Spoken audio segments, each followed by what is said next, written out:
Selamat sore Pak Kono, apa kabar sore ini? Selamat sore Pak Harto. Wah, luar biasa Pak Harto. Sini Pak Harto, ada yang bisa saya bantu mungkin Pak Harto? Ini kok cuaca cukup mendung, tapi wajahnya Pak Harto cerah ini, luar biasa. Nah, iya, baru Pak, baru mandi. Kono Ya, punya luar waktu biasa. luang, saya bisa curhat pada Oh, Pak Kono. ready Pak Harto. Untuk Pak Harto apa sih yang tidak? Mari, mau ngobrol berapa menit ya saya siap. Apa yang bisa Begini saya Pak bantu Pak Kono, Harto? saya sebagai seorang guru dalam pembelajaran tentunya kan punya masalah setiap kami melakukan pembelajaran. Boleh saya curhat Pak Kono tentang masalah Ya, saya? Apakah ya bisa Pak. meluangkan waktu sekitar 10 menit sampai 15 menit? Bisa Pak Harto, monggo-monggo, sip, oke, siap. Assalamualaikum Pak Kono. Ya, Pertama saya ucapkan terima kasih dulu atas waktu Pak Kono yang meluangkan waktu pada sore ini yang sangat indah ini, biarpun agak mendung, semoga tidak turun hujan pada sore ini. Begini Pak Kono, nah, dalam gimana pembelajaran Pak? kami itu, terutama dalam media praktek itu, kami kan sering kekurangan media untuk melakukan praktek siswa, gitu Pak Kono. Nah, kalau kita kekurangan media itu, tentunya nanti kan penguasaan materi anak itu kan tidak bisa tercapai dengan maksimal dan sempurna. Sehingga anak-anak itu tidak merasa puas dan apa? Merasa prakteknya itu praktek menjadi yang sangat baik begitu Pak Kono. Itu masalah yang saya hadapi di dalam pembelajaran saya. Kira-kira gimana Pak Kono? Apakah Pak Kono bisa membantu saya untuk menyelesaikan solusi yang pada permasalahan saya tersebut? Ya, Pak Arto Nggih, Pak. masih Nggih, Pak Kono. dengar? Oke. Oke, Pak Arto, ini kalau boleh bertanya nih Pak Arto. Tadi Pak Arto menyampaikan kekurangan media ya. Kira-kira rencana Pak Arto terkait target dari pertemuan kita sore ini kira-kira ingin apa gitu? Apa yang ingin Pak Arto selesaikan dari pertemuan kita sore ini kira-kira? Saya menghadap Pak Kono itu untuk mencari solusi bagaimana siswa saya itu bisa menjalani praktek sebaik mungkin dengan media yang kurang, tapi anak-anak itu bisa menikmati dan bisa menghasilkan kompetensi yang dipelajarinya, Pak Kono. Oke. Kalau boleh tahu Pak Arto ini tadi kan Pak Arto menyampaikan terkait media dan kompetensi ya. Kalau boleh tahu kira-kira Pak Arto ini yang dimaksud media apa, kemudian kompetensi yang dimaksud Pak Arto ingin dicapai anak-anak itu kompetensi yang bagaimana, yang apa gitu. Di dalam pembelajaran praktek itu kan tentunya kan kita buat fokus saja Pak Kono pada waktu pembelajaran kita sistem RIM. Sistem RIM tentunya adalah media yang kita pakai adalah media tentang sistem RIM. Kemudian kompetensi yang diharapkan itu anak-anak supaya dapat melakukan perbaikan dan perawatan sistem RIM sesuai dengan SOP yang benar. Gitu Pak. Itu Pak Kono. Kalau boleh tahu kira-kira untuk sistem RIM itu medianya ada berapa Pak dibanding dengan muridnya? Kita punya murid itu 32, tapi media yang kita punya itu hanya 4 Pak Kono. Oh gitu. Kemudian Pak Arto, kalau selama ini yang Pak Arto terapkan apa kira-kira dari 4 untuk 32 anak itu? Jadi begini Pak Kono, saya mengambil suatu tindakan atau langkah-langkah, saya membagi dulu media apa yang akan dipakai praktek untuk siswa. Kemudian dalam media 4 itu nanti siswa itu akan saya lakukan praktek secara bergiliran gitu Pak Kono. Jadi misalnya kalau kita itu praktek rem itu kan ada bongkar pasang rem depan, bongkar pasang rem belakang, kemudian ada pengukuran, kemudian ada overhaul tentang master silinder, itu Pak Kono. Jadi nanti dari setiap kompetensi itu kita buatkan dulu jodit kecil-kecil, kemudian kita berikan kepada siswa, dan siswa itu supaya bisa praktek dengan cara bergiliran gitu Pak Kono. Itu mungkin yang bisa saya terapkan untuk selama ini. Itu Pak Kono. Kalau selama ini, kalau boleh tahu Pak Harto, hambatan Pak Harto melaksanakan tadi membagi anak dengan medianya gitu kan, hambatan yang paling berat menurut Pak Harto apa kira-kira?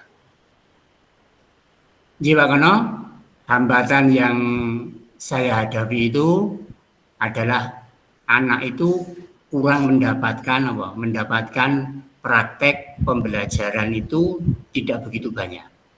Karena kita melakukan sistem rolling. Seharusnya anak misalnya dapat praktek itu misalnya per anak itu dapat 1,5 jam.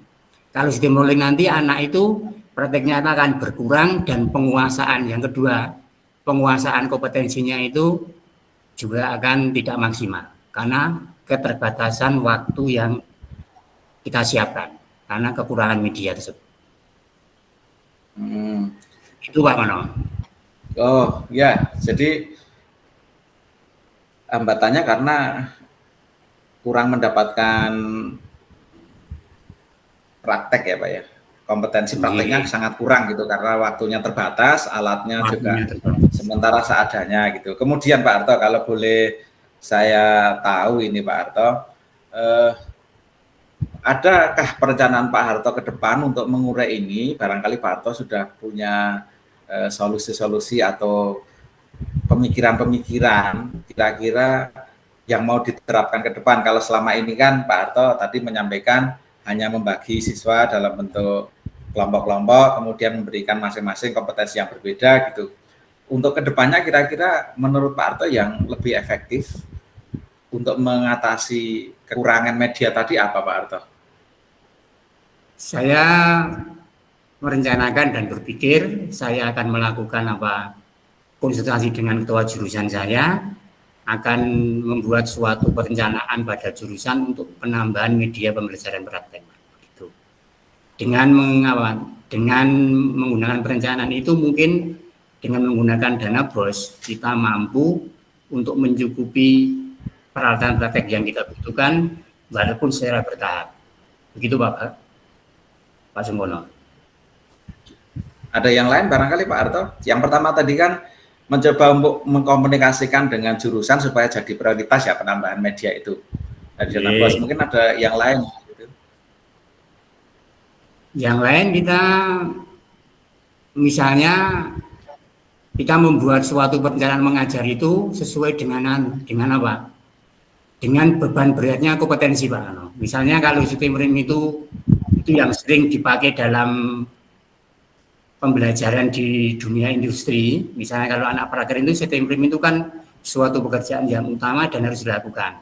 Sedangkan sistem yang lainnya itu kan mungkin jarang dilakukan, seperti misalnya transmisi itu kan jarang dilakukan, sehingga saya dapat merencanakan pada rencana pembelajaran itu waktunya kita tambah, sehingga sistem RIM itu mendapat porsi waktu yang banyak, sehingga nanti murid-murid kita itu mempunyai pembelajaran praktek itu mempunyai penambahan waktu, sehingga indikator yang saya harapkan anak belajar sesuai dengan kompetensinya, minatnya, profilnya itu dapat tercapai gitu Pak. Jadi yang kedua tadi penambahan jam pelajaran praktek untuk anak-anak gitu ya Pak ya. Supaya lebih kompeten dengan media yang ada gitu ya. Ya. Kemudian ini Pak Harto, kalau yang pertama tadi kan Pak Harto mencoba untuk mengkomunikasikan dengan jurusan gitu. Mungkin Pak Harto punya trik supaya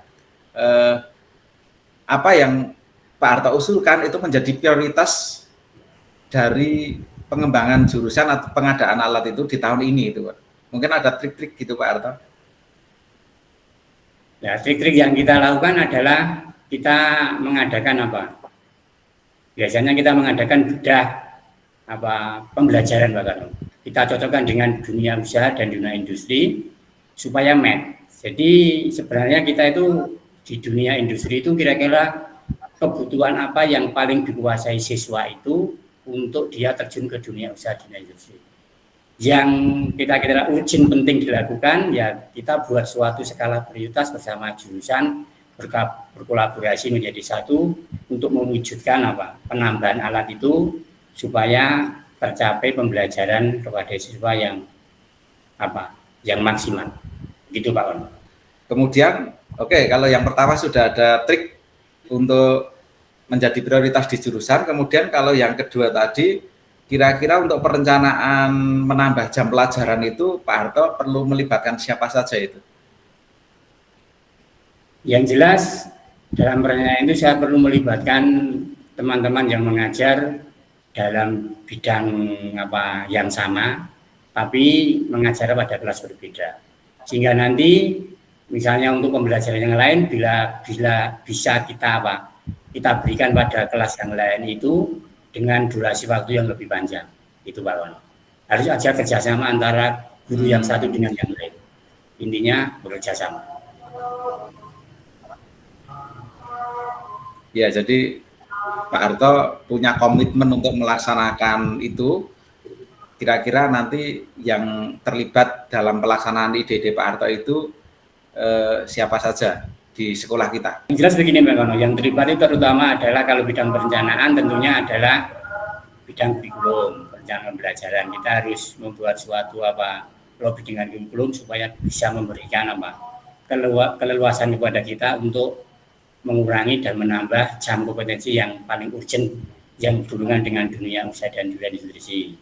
Yang kedua untuk masalah media tentunya kita harus berkomunikasi dengan jurusan, kita buat suatu map, kira-kira media apa yang paling kurang banyak untuk belajar itu apa ya, kita buat skala prioritas untuk menggunakan dana pada pengadaan berikutnya. Itu Pak Kono. Ya, luar biasa Pak Harto. IDD tadi barangkali kalau bisa diterapkan, kita komitmen bisa menggandeng industri, kemudian bisa melobi sekolah untuk jadi prioritas, ya nanti kita kawal bersama Pak Harto. Ya, saya mungkin juga nanti bisa bantu mengawal, mudah-mudahan apa yang jadi komitmen Pak Harto terkait dengan meningkatkan kompetensi siswa dari pembelajaran sistem REM itu bisa terlaksana. Barangkali masih ada lagi Pak Harto yang mau disampaikan? Cukup Pak Kono, terima kasih atas waktunya. Dengan berjumpa Pak Kono ini, saya mendapatkan pencerahan dan dibimbing untuk mencari solusi-solusi dalam memecahkan permasalahan pembelajaran yang sedang ada di sana saat ini. Terima kasih Pak Kono. Oke Pak Harto, ya siap. Mohon maaf sebesar-besarnya. Sampai ketemu besok, kita ngopi ya. Gimana, Kono? Selamat sore Pak Harto. Ya, selamat sore. Oke Pak Harto, pertanyaan saya kira-kira perasaan Pak Harto atau apa yang Pak Harto rasakan pada saat proses coaching?